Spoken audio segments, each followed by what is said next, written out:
Olá, alunos do quarto ano, eu sou o professor Jefferson, professor de História, na disciplina de História, então vamos ter mais uma aula de História.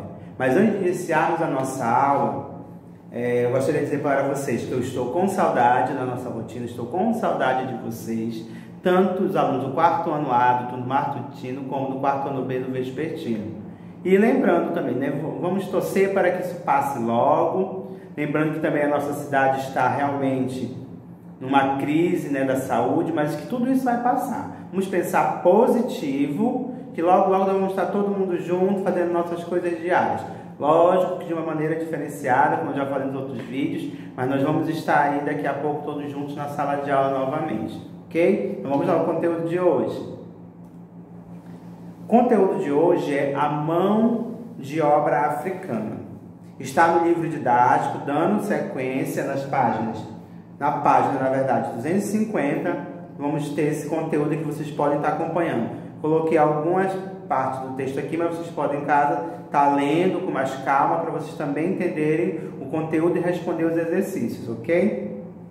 Então vamos lá. A mão de obra africana, nós sabemos que já vem num passado um pouco distante, mas será que ainda existe hoje em dia? Então vamos vamos pensar, será que existe ainda? O que vocês acham, Então vamos lá, vou deixar esse pensamento para vocês analisarem realmente se ainda existe, se acabou mesmo lá em 1888, quando a Isabel assinou a Lei Áurea.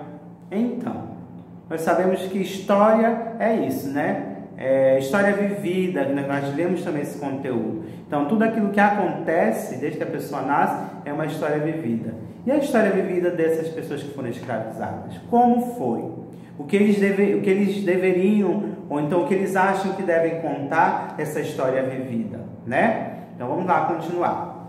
Os portugueses trouxeram da África muitas pessoas para trabalhar nas condições de escravo nos engenhos. Então, nós vamos voltar a falar sobre os engenhos, que era lá onde se fazia o açúcar. Então, os portugueses viram nessa época que o açúcar era a moeda, digamos, a moeda de troca, era o que valia mesmo nessa época, mas só que eles não queriam colocar a mão na massa. Então, o que eles fizeram? Trouxeram pessoas para trabalhar lá da África.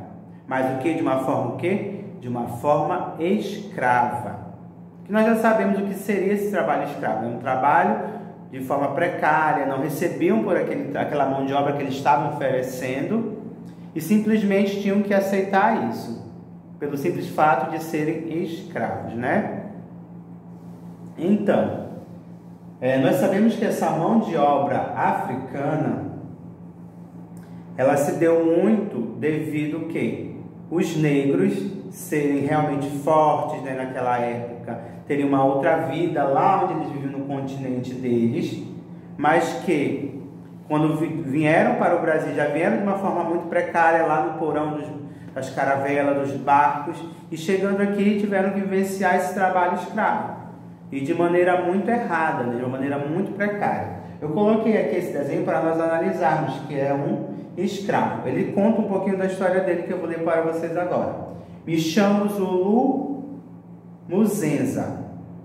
Meu trabalho é movimentar o moinho e passar a cana por prensas para extrair o caldo de cana.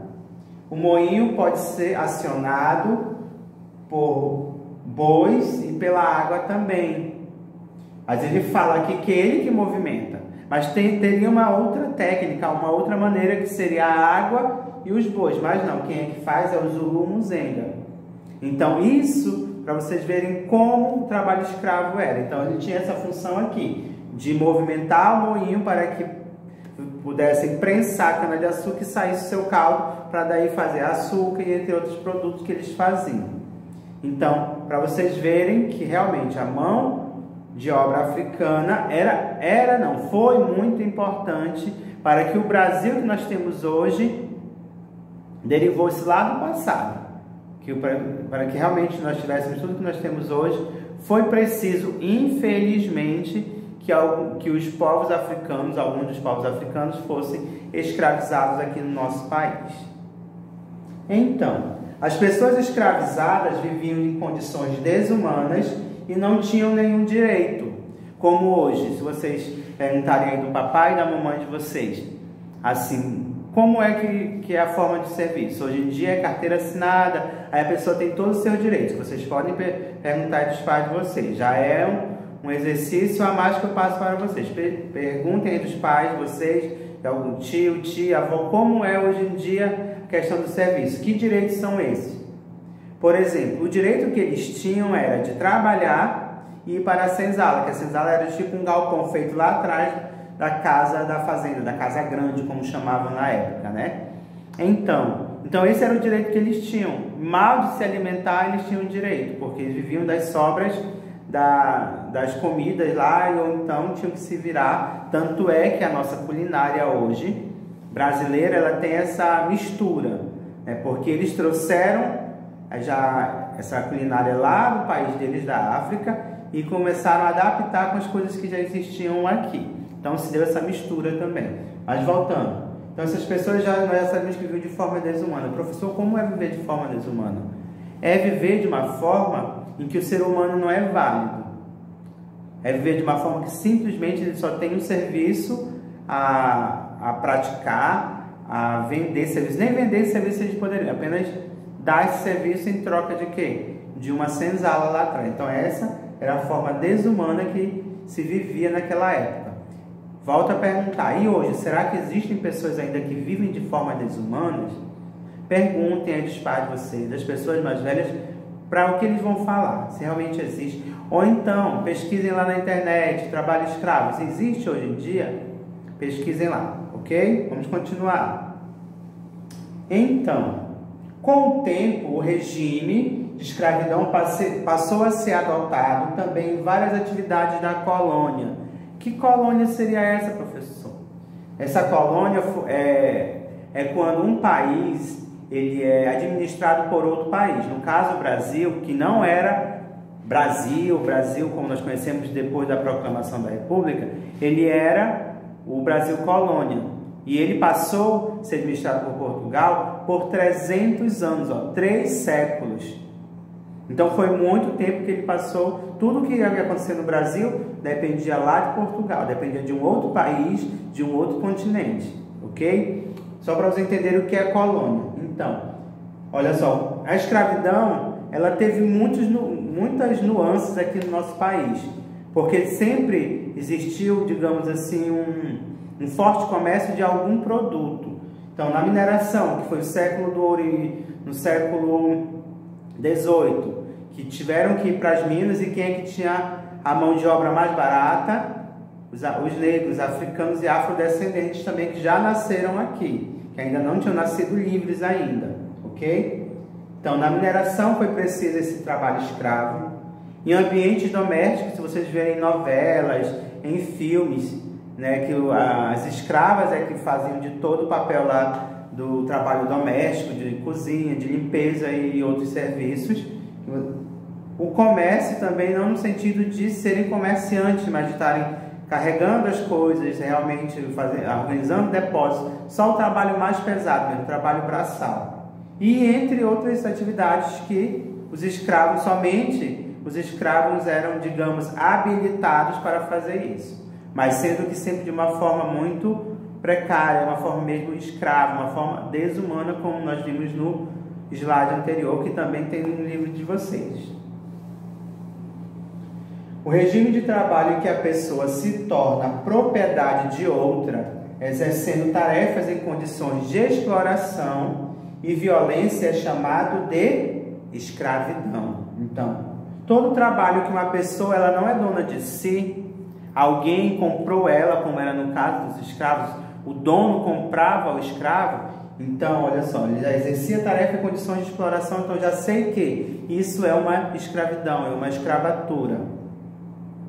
No Brasil, milhares de indígenas e africanos foram escravizados em um regime que durou cerca de 300 anos. Foi aquilo que eu falei do Brasil colônia, que foi a duração realmente do Brasil colônia. Só que eu estava falando muito dos escravos, mas aí tem um pontinho aí, os indígenas. Por quê? Porque quando os portugueses chegaram em 1500, eles Já não vieram com aquela leva de africanos e afrodescendentes, não. Quem residia aqui? Os indígenas. Então, vamos nos apropriar dessa mão de obra também. Tanto na mineração, como na extração da cana-de-açúcar e entre outros também. Só que de uma forma talvez diferenciada, no sentido de que os indígenas não trouxeram os índios para cá. Eles já estavam aqui, já africanos não. Digamos, essa talvez seja a diferença, né? Os africanos tiveram que pegar lá no continente africano e trazer para o nosso continente americano aqui, na América do Norte. Entenderam? Então, para vocês verem, né, que essa história que nós temos parece ser tão distante, né, mas é uma história tão presente, né? 300 anos. Até que o Brasil realmente se tornou um país independente. Mas, enquanto isso, nesses 300 anos, o que perdurou de uma forma injusta e infeliz, vamos pensar assim, porque a gente não deve ficar feliz que um outro ser humano seja escravizado por um outro ser humano, né? Então, esses 300 anos foram, digamos assim, fixos nesse momento também de muito dinheiro, porque o Brasil sempre foi um país rico e é um país rico, mas só que para ter essa riqueza, para que essa riqueza saísse, fosse exportada, tiveram que ter essa mão de obra. E quem era essa mão de obra? A mão de obra escravizada. Aqui eu coloquei, não sei se vai dar para vocês verem assim, mas eu só fiz uma linha do tempo da escravidão, que nós já estudamos sobre linha do tempo, né, que está de acordo com os anos que se passaram. Então, de 1500, 300 anos, 3 séculos, em 1500 foi a chegada dos portugueses, mas o período de escravidão no Brasil durou 388 anos. Por quê? Mas isso que nós falamos de período de escravidão até o momento que a princesa Isabel assinou, que foi em 1888. Assinou a Lei Áurea, que nós vamos ver também daqui a pouco. Sendo que, então, durou mais de 300 anos. Então, essa é a linha do tempo. Então, que no caso a Lei Áurea foi assinada dia 13 de maio, que é justamente essa semana, vamos comemorar a abolição da escravatura, que o Brasil foi o último país do mundo, olha que triste, né? Ele foi o último país do mundo a abolir a escravidão, no sentido da lei, mas na prática nós sabemos que ainda funciona, né? Não somente no Brasil. Então esse aqui foi o período realmente de escravidão, de 1500 a 1800, sendo que 13 de maio de 1888 a princesa Isabel assinou a Lei Áurea. Só que foi esse período aqui, que ela assinou. Aí passou de 1888 a 1900. Aí aqui nós chegamos até 1988, que chegou o quê? A Constituição Federal. Professor, o que é Constituição Federal? Que nome é esse? Constituição Federal é onde está todas as leis que regem o nosso país. E o que diz a Constituição Federal sobre a escravidão? É a primeira a garantir os direitos fundamentais da população negra e excluir racismo como crime incluir racismo como inafiançável. Então, precisou-se de quê? De leis para que essa escravidão fosse, digamos assim, vista, porque até então não era vista. O escravo, o ser humano, não vou mais falar, acho que a palavra certa é ser humano. O ser humano não tinha vez. Aí precisou de uma lei em 1888, em 1988, que se passou-se 100 anos para que realmente fosse incluído como crime o racismo, não só o racismo, né? Mas o que? Foi preciso uma outra lei para garantir os direitos fundamentais, a educação, lazer e cidadania, que todos nós deveríamos ter, o direito de ir e vir. Então, para vocês verem que se precisou-se de uma lei, isso em 1888 com a princesa Isabel e 100 anos depois a Constituição Federal. Ok? Então, vamos só estar analisando aí. Então, esse é mais ou menos a linha do tempo da escravidão. Sendo que, assim como os indígenas que nós vimos lá, que eles lutaram por suas terras, as lutas e as resistências também dos povos africanos. Por quê? Os africanos existiam a escravidão de várias formas. Por exemplo, quebrando ferramentas e incendiando as lavouras. Então, uma forma deles fazerem, digamos assim, uma revolução era quebrar as ferramentas, porque não tem ferramenta, eu não vou trabalhar, ou incendiando as lavouras. Se eu toco fogo em tal lavoura, eu não vou ter onde trabalhar. Então já eram maneiras que eles pensavam, digamos assim, até mesmo mais radicais, para que eles não tivessem esse trabalho escravo, né? Mas sendo que nós sabemos que, dependendo da situação, se fossem descobertos, iam para o quê? Lá para o tronco, levar chicotadas e muitas vezes até chegar à morte, né? Mas isso aí não vamos questionar. Uma luta e resistência também que reside até hoje, felizmente, que é o quê? Muitos deles também fugiam para o interior das matas, onde formavam comunidades chamadas quilombos, que é onde reside ainda até hoje alguns, nós vamos ver daqui a pouco alguns exemplos. Mas então essa era a maneira também deles fugirem, lá no meio da mata mesmo, e lá eles criavam uma comunidade que eram chamados de quilombos, que é justamente aí também a questão da religião afrodescendente que nós vemos hoje, com a palavra macumba, tá? Por exemplo, o que se conta a história é que nós vimos aí nas ruas, se vocês verem aí aqueles potes, eu acho o nome, não sei, acho que é um pote de barro que tem uma galinha, isso, e várias coisas dentro, já deriva daqui. Por quê? Porque como esses escravos, esses negros fugiam, aí eles saíam, essas pessoas que já tinham fugido já deixavam no caminho comidas para os negros estarem se alimentando. Eles iam fugir em mata dentro e precisavam se alimentar. Então os outros que já iam na frente iam deixando essas panelas de barro com comida dentro. E também se originou também desse exemplo, né, também da religião afro-africana, né? Nós temos, agora vamos falar sobre as comunidades quilombolas. Está na página 52 e 53. Que comunidades são essas que os negros fugiam para a mata e lá formavam suas comunidades? Vamos entender melhor o que é esse quilombo, né? Essas comunidades quilombolas. Em 1888, a escravidão teve fim no Brasil, mas muitos descendentes de africanos continuaram a viver nas comunidades quilombolas.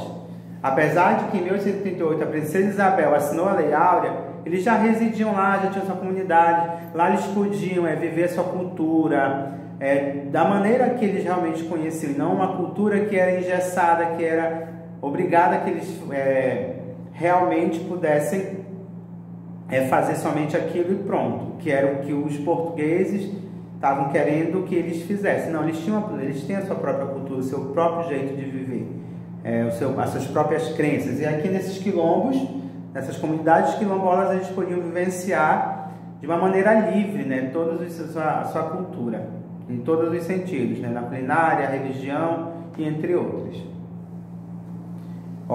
Grande parte dessas comunidades ainda está em processo de reconhecimento pelo governo federal. Por quê? Porque aquela mesma questão dos indígenas que lutam pelo pedaço de terra, então eles também estão nesse sentido de lutar por essa comunidade quilombola. O reconhecimento dessas terras é de extrema importância. Por quê? Pois além de assegurar o sustento de muitas famílias, garante a preservação da cultura, das tradições e do modo de vida dos afrodescendentes quilombolas. É aquilo que eu falei. Lá nas comunidades quilombolas, eles podem viver livremente a sua própria cultura, a sua própria tradição, seja culinária, e até o mesmo modo de vida, que seria sua religião, o jeito de vestir, o jeito de falar. Então, tudo isso é o que as comunidades quilombolas proporcionam para essas pessoas e hoje em dia para esses afrodescendentes, né? Porque hoje em dia só existe descendente desses africanos que vieram para o Brasil de forma escrava e hoje são os descendentes, então são os afrodescendentes. Atualmente existem centenas de comunidades espalhadas por todo o Brasil. E aqui eu listei apenas uma, por exemplo, de cada estado, para nós sabermos, né, onde existem, mas existem mais. Vocês também podem estar fazendo pesquisa, né, que existem aqui nós temos centenas. Então, centenas é o quê? Vamos lembrar da aula de matemática da professora Cleia. Centenas é 100, então são mais de 100, porque são centenas, então está no plural, né? Então vamos lá. Em Sergipe tem os quilombos de Laranjeiras. Pernambuco, quilombo de Terra Dura.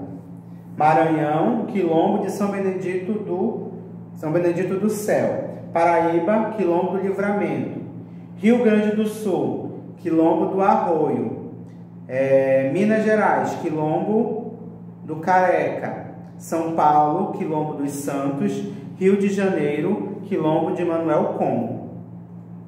Amapá, nós temos o quilombo de Oiapoque. No Pará, quilombo de Alenquer. Mato Grosso, quilombo de Mutuca. No Amazonas, nós temos aqui em Manaus o quilombo do Barranco, que fica localizado no bairro da Praça 14. Então, para nós vermos que essa cultura também está presente aqui no nosso estado, na nossa cidade, um bairro vizinho aí nosso, na Praça 14, ok? Só para nível de informação nossa. Então, nós falamos tanto de escravidão, mas teve um momento que houve essa abolição da escravatura, pelo menos no papel. Vamos entender.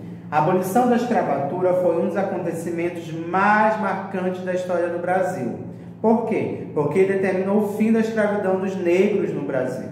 Então, ela é realmente relacionada aos negros. A abolição de trabalho escravo ocorreu por meio da Lei Áurea, aprovada no dia 13 de maio de 1888, com a assinatura da regente do Brasil, a Princesa Isabel. A abolição da escravatura foi a conclusão de uma campanha popular que pressionou o Império para que a instituição da escravidão fosse abolida de nosso país. Olha que coisa interessante, duas coisas que eu quero comentar com vocês, alunos do quarto ano. Primeiro que precisou-se de uma lei para que os negros fossem livres, e segundo, quem assinou foi uma mulher, foi a Princesa Isabel. Olha que coisa muito legal, eram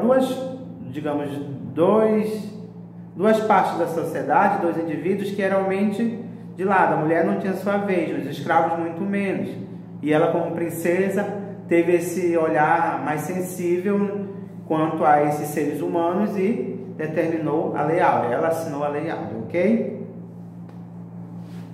No livro didático, nós temos uma leitura complementar que trata sobre a formação de latifúndios de direito da terra, nas páginas 254 e 255, que é para vocês lerem e também responderem o exercício que tem nessa página. Lembrando, páginas 264 e 255. Qual é o título, professor? A formação de latifúndios de direito à terra. É para ler o texto e responder os exercícios. Lembrando, tem exercício também no livro didático referente ao nosso conteúdo de hoje, que foi sobre o quê? A escravatura, né? Desde lá, digamos assim, uma linha do tempo, do que foi até chegar a Lei Áurea. Lembrando que a Lei Áurea foi assinada no dia 13 de maio de 1888. Vamos voltar ao exercício. O exercício está na página 251, 253, 254 e 256. São esses exercícios para vocês fazerem. Lembrando, tem exercício que não tem espaço lá no livro, então eu faço aonde? No meu caderno de história, ok? Se eu vejo lá que não tem espaço, não tem a linhazinha lá para me fazer, para me responder, eu vou fazer lá no meu caderno de história. Então, essa semana vai ser comemorada a abolição da escravatura no dia 13 de maio, está no calendário do Brasil. Então, olha, para vocês verem todo esse retrocesso que nós tivemos, foi preciso uma lei para que houvesse essa abolição da escravatura. Para nós pensarmos e analisarmos hoje em dia como está esse trabalho escravo. Existe trabalho escravo no Brasil? Pesquisem aí e reflitam, ok? Então, eu agradeço vocês por acompanharem mais essa aula e até a próxima. Tchau, tchau.